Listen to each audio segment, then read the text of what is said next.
Hola, ¿qué tal? Bienvenidos a Tenemos que hablar, este espacio, estos minutos que nos dedicamos a pensar, repensar esto que llamamos actualidad, que tiene mucho vértigo, por supuesto, porque fue un año de definiciones, hemos finalmente concluido el año electoral con un resultado llamativo en algunos aspectos, previsibles en otros, el triunfo, ustedes ya lo saben, de Mauricio Macri, que tendrá un poder inédito desde el regreso a la democracia, la conducción, el control político de los tres principales distritos de la Argentina, la Nación, por supuesto, con él como presidente, la Ciudad de Buenos Aires con Rodríguez Larreta, la provincia de Buenos Aires con María Eugenia Vidal. Esto no ocurrió nunca si uno descuenta la etapa, por ejemplo, en la que el intendente de la Ciudad de Buenos Aires era un delegado del Poder Ejecutivo.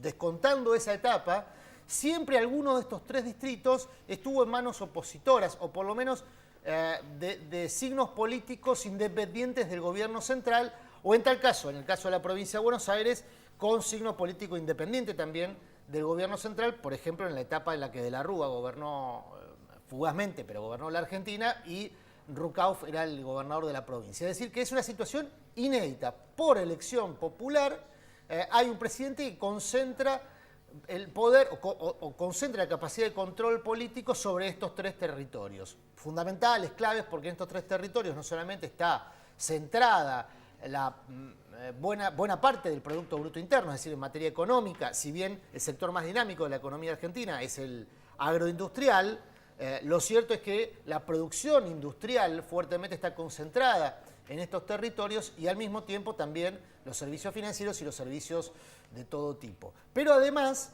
tiene otro elemento particular esta situación, que es que Macri, si bien tiene este control territorial desde el punto de vista de los ejecutivos, no los tendrá en los legislativos, no lo tiene en el legislativo nacional, donde deberá convivir con mayorías ajenas. Es decir, nadie, ninguna fuerza política tiene mayoría propia, pero sí hay una primera minoría en manos de quien será la oposición, que es el peronismo, que está en una etapa de reconfiguración, que asoma con, en principio, tres fuerzas en posible disputa del control o la conducción política de ese espacio. Por supuesto, la presidenta Cristina Fernández, que ya avisó que no se va a retirar de la política.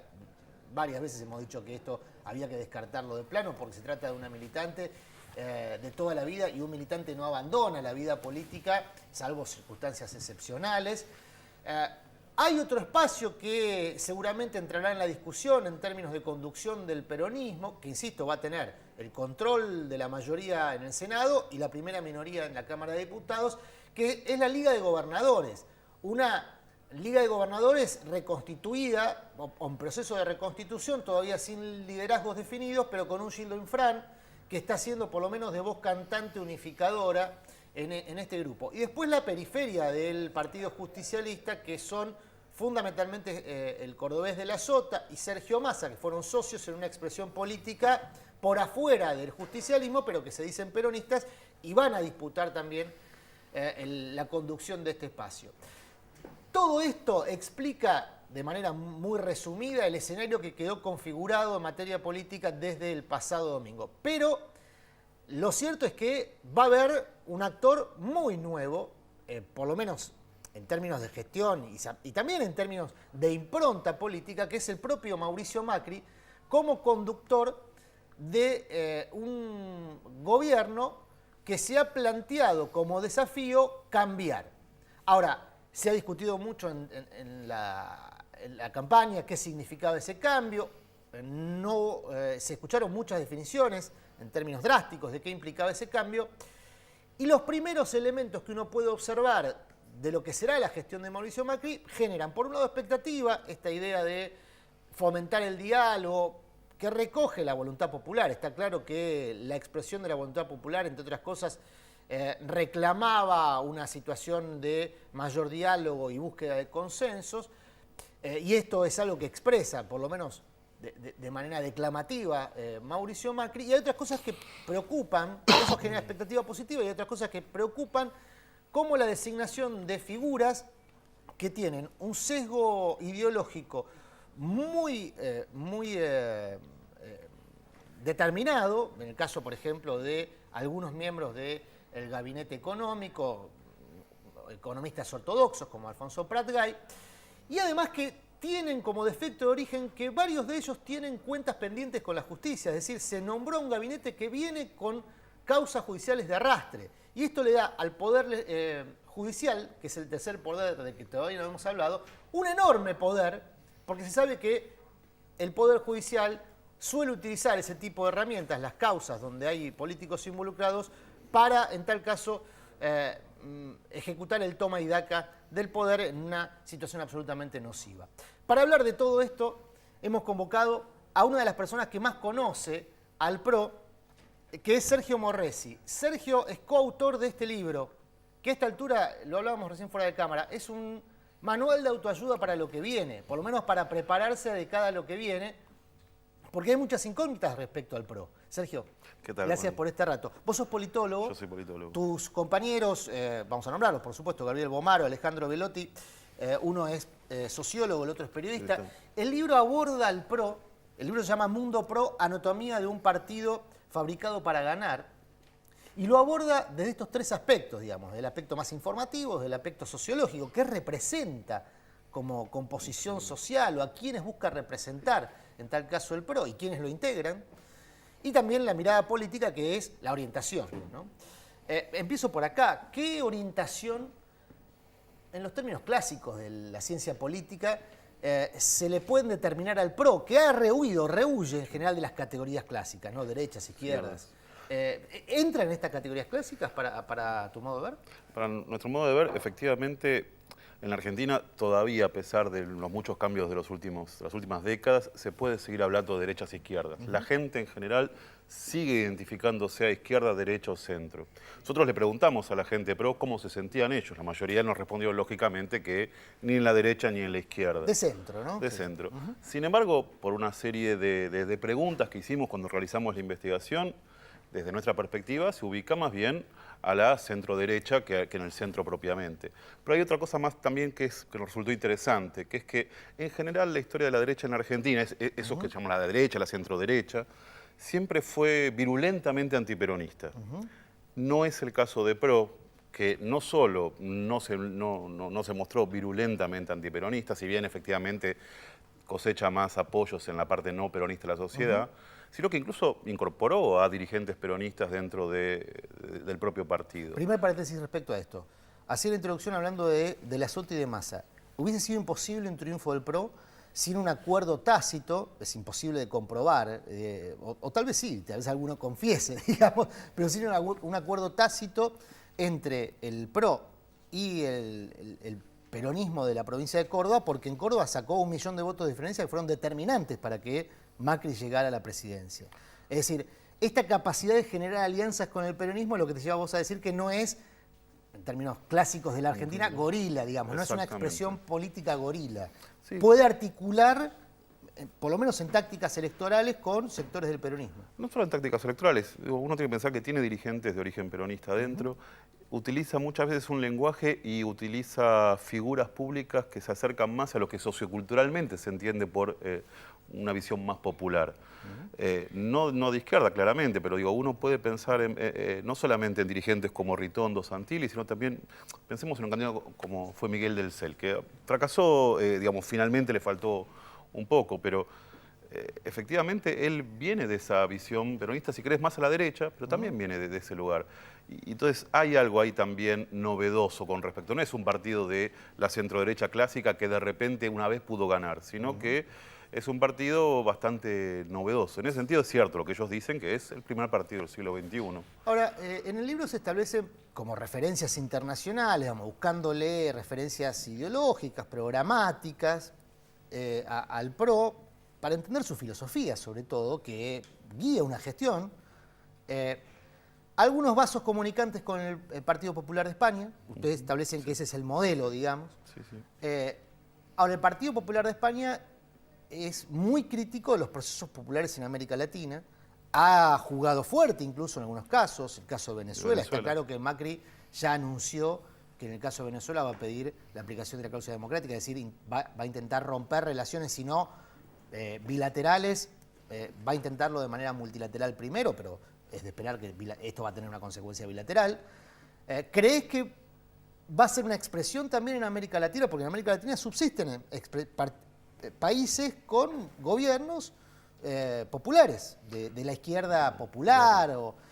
¿Y cómo será esa convivencia? ¿Cómo le imaginas esa convivencia? Y va a depender mucho, digamos, con qué países estemos hablando. Bolivia, que es fundamental, no, por ejemplo, la provisión de gas. Yo creo que con Bolivia no va a ser una relación tensa. Hay, digamos, en general, incluso los economistas ortodoxos no miran mal al gobierno de Evo Morales. Va a ser seguramente bastante tensa con Brasil, porque la llegada de Pro al poder implica también, el realineamiento de la Argentina en lo que se refiere a alianzas regionales, va a efectivamente impactar en el rol de liderazgo que ha tenido Brasil en los últimos años. Y entonces eso probablemente quizá causa alguna tensión. De todos modos, me imagino que Brasil va a tratar de evitar que esa tensión se produzca. No en vano va a venir Dilma a la asunción de Mauricio Macri. Tiene que ver con jugar fuerte también ahí. Y bueno, y yendo al plano local, porque en definitiva todos los que nos están viendo y escuchando dirán, bueno, está bien, todo esto es muy lindo, pero acá está el tema del cepo, que es una de las promesas de campaña de Macri, está la cuestión de la economía, si va a tener una política de shock en su primera etapa, haciendo esta transferencia de recursos a los sectores populares a los sectores concentrados, que significa una mega devaluación. En tal caso, ¿eso sería una decisión ideológica o una decisión pragmática? Es decir, en términos de gestión, el PRO, ¿gestiona con pragmatismo o con dogmatismo ideológico? Yo diría que, sobre todo en política interna, gestiona con mucho pragmatismo. Yo creo que si hay algo de un núcleo ideológico en PRO, está más en la política externa de la que hablábamos recién que en la política interna. En la política interna, y lo veo no solamente en economía, sino incluso en cuestiones culturales. Yo siempre me preguntan, bueno, pero Macri no dijo hace algunos años, y es cierto que lo dijo, que los homosexuales eran enfermos. Lo dijo hace varios años. Y sin embargo fue él el que le abrió la puerta a la discusión del matrimonio igualitario en la Argentina. No sé qué es lo que él piensa, digo, no soy su psicólogo para saber qué es lo que realmente piensa hoy de la homosexualidad. Sí sé que como político pragmático, más allá de lo que él piense, decidió dar un paso que yo creo que fue muy importante no solo para la ciudad de Buenos Aires, sino en última instancia lo fue para toda la Argentina. Bueno, las primeras nominaciones o referentes que se van conociendo del PRO, no solamente en la gestión, sino también referentes, por ejemplo, el caso de Abel Albino, que tiene una postura muy reaccionaria respecto a la sexualidad, en su conjunto, no solamente a la homosexualidad, sino al ejercicio de la sexualidad, contrasta con la presencia, por ejemplo, de Pedro Robledo, que es también una voz importante en términos mediáticos del PRO. Digamos, ahí hay como antagonismos en términos de mensaje, si es que se busca establecer que hay un mensaje unívoco. En esta diversidad, ¿qué se puede ir viendo? En esta diversidad, digo, en estos contrastes que marco entre Abel Albino, a quien Macri denominó como un sabio, y de Peter Robledo, que es una voz del PRO, sobre todo para muchos pibes y aparte con función pública. ¿Qué se puede apreciar en este contraste? ¿Una decisión de avanzar incorporando contrastes o hay una cuestión también de estrategia y de táctica previa a ganar una elección, es decir, en la etapa preelectoral y que después esto irá limándose? No, yo creo que sobre todo en los casos más, digamos, que tienen que ver con derechos civiles y derechos humanos, no, creo que la estrategia tiene que ver con combinar esa diversidad. Con la cuestión económica es un poco más peleagudo porque la situación económica argentina es delicada. Digamos, sobre las últimas semanas hubo discusión adentro de PRO acerca de qué tan de shock o qué tan gradual deberían ser las primeras medidas. Me da la impresión que el cierto gradualismo terminó ganando esa pulseada. Y sería esperable que más allá de la promesa de campaña de que el primer día de gobierno se levantaba el cepo, ya las últimas declaraciones de Macri muestran que ya no sería el primer día de gobierno, sino que sería después de asegurar algunas variables que tendrán que ver con tanteos que deben estar haciendo en estos días con fondos multilaterales de créditos, con otros gobiernos que podrían dar dinero fresco, supongo también con los productores agrarios, que para ver cuándo se van a liquidar las cosechas. Entonces, pensando en todo eso, probablemente uno diría, bueno, entonces es más pragmático. Sí, eso yo diría que sí es cierto, pero eso sería solamente en estos primeros meses. Tendríamos que ver después este gabinete económico que armó, que es muy amplio, es muy grande, y a pesar de todo es bastante variopinto. Si bien uno puede decir, comparado con lo que existe hoy, es un gabinete claramente ortodoxo, la diversidad entre esas ortodoxias yo diría que existe. Sí, hay que marcar, por ejemplo, no son lo mismo, aunque parezcan, a primera vista no son lo mismo Sturzenegger que Prat-Gay. Prat-Gay es más ortodoxo que Sturzenegger. Pero bueno, Prat-Gay va a estar en el Ministerio de Hacienda y Sturzenegger va a estar en el Banco Central. Claro. O sea, son dos roles que deben compatibilizar en términos de gestión, sobre todo cuando el primer gran desafío es recuperar, por ejemplo, el volumen de reservas, tener dólares. Hoy la Argentina tiene, vos decías, una situación delicada fundamentalmente por su restricción externa, es decir, le faltan dólares para pagar. Acá no estamos hablando de los dólares que la gente quiere ahorrar, sino los dólares que se utilizan para comprar insumos en el exterior, para mantener la maquinaria productiva, digamos. En tal caso, el problema menor, aunque tiene mucho impacto en términos de humor social, el problema menor es el dólar ahorro. El problema mayor es la necesidad de dólares para pagar cosas que necesitamos para vivir. Ahora,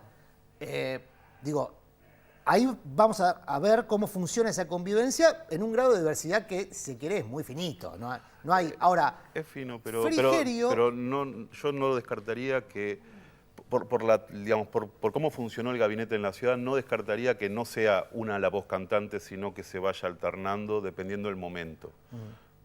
En ese sentido digo que, cierto, dentro de una franja angosta hay una cierta diversidad que va a ir cambiando seguramente con el correr de las semanas y de los meses. Ustedes hicieron un abordaje, decía, integral del PRO, ¿no?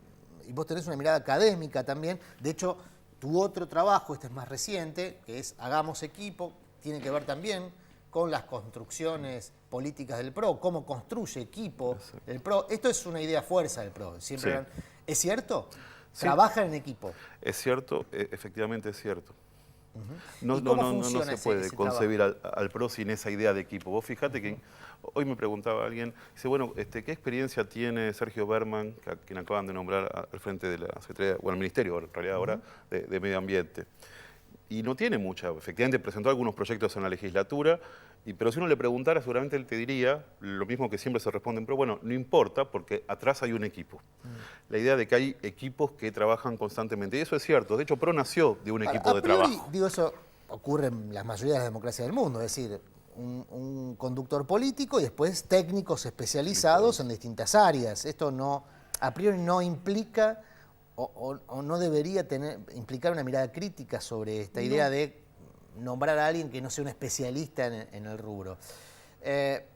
Cuando hablamos de la construcción del PRO ya más en términos sociales, dicen que cuando uno se quema con leche, cuando una vaca llora. La Argentina en los 90 le delegó fuertemente a los sectores concentrados, sobre todo al sector concentrado del sistema financiero, del empresariado, la gestión de la política pública y terminamos en un desastre.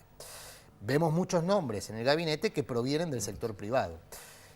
¿Se corre el riesgo, aquel riesgo de repetir aquella cesión del poder público a manos privadas? ¿O crees que el PRO tiene otra filosofía que esto lo puede compensar, digamos, que puede estar compensada aunque la presencia provenga del sector privado? Mira, yo no sabría cómo preverlo efectivamente. Claro. Lo que voy a decir es casi una expresión de deseo de lo que debería suceder para que esto funcione.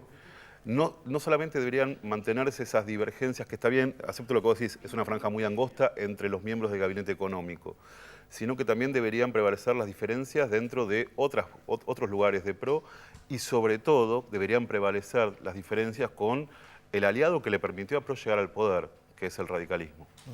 Si esas diferencias se mantienen, mirando hacia atrás lo que fue la gestión de PRO en la ciudad, uno puede pensar que efectivamente sería posible que no todo sea ortodoxia. Yo veo una luz de esperanza en lo siguiente, la idea de no darle toda la economía a un ministro fuerte. Es cierto, uno puede decir, bueno, pero en última instancia Prat-Gay es el que va a manejar las finanzas. Es cierto, pero el hecho de que haya otros que con matices no piensan exactamente igual, da la pauta de que efectivamente no hay un hombre fuerte de la economía que se va a poner la economía del país al hombro como fue los 90 con Cavallo o después o en esta última etapa con Kicillof. Exacto, o sea, sino más bien algo de gestión en común de toda esa gente PRO. sería también deseable que formaran parte de esa gestión en común los otros aliados de PRO en el gobierno, pero eso ya se sabrá recién en algunos meses. Sergio, te agradezco mucho este rato. Insisto, este libro no leí el académico, que es el nuevo, sí leí y recomiendo mucho este, que ojalá sea reimpreso y esté pronto en fácil acceso, porque es un manual de autoayuda para lo que viene, por lo menos para estar o ir preparando la cabeza de cara a lo que viene, que va a ser intenso, porque además hay otro actor que juega en toda esta película, que es la oposición, y que cosechó casi la mitad de los votos. No es una oposición debilitada, sino todo lo contrario, no solamente con presencia legislativa, sino también con presencia política y territorial. Territorial, muy intensa, eso te iba a subrayar. Muy intensa, así que hablamos solo de un aspecto, el más novedoso, pero queda pendiente una próxima charla, gracias por este rato, para hablar de la Argentina que viene. Es lo que nos planteamos a principios de este año, tratar de ir más allá de la noticia, de la espuma, de lo que conocemos como actualidad y poner la mirada y el foco en lo que tenemos, lo que nos falta y cómo deberíamos ir hacia ese destino común que estamos buscando. Gracias por este rato, nos encontramos en la próxima.